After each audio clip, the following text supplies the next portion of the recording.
হায় হ্যাঁ হ্যাঁ হ্যাঁ ভাই, আপনারা কে কোথায় আছেন? ডক্টর ইউনূস স্যারকে থামান। যদি ডক্টর ইউনূস স্যারকে না থামান, তাহলে কিন্তু বাংলাদেশে কিছু একটা ঘটে যাবে।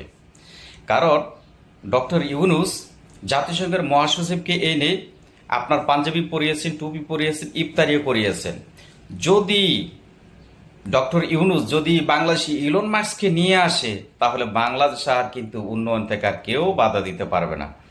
বাংলাদেশে যারা বিশেষ করে এক পদের ব্যবসায়ী আছেন, শুধু আমরা এই উন্নয়ন করেছি, ওই উন্নয়ন করেছি, আমরা এইটা করবো, আমরা ওইটা করবো বলে আমাদেরকে ধোকা দিয়ে তারা 100 টাকার কাজ করিয়ে 10 টাকার কাজ করিয়েছে, 100 টাকায় তারা খেয়েছে এবং বিদেশে পাচার করছে। তাদের ব্যবসা কিন্তু বাংলাদেশে বন্ধ হয়ে যাবে। ভাই, কে আছেন? ডক্টর ইউনূস স্যারকে বাঁচান।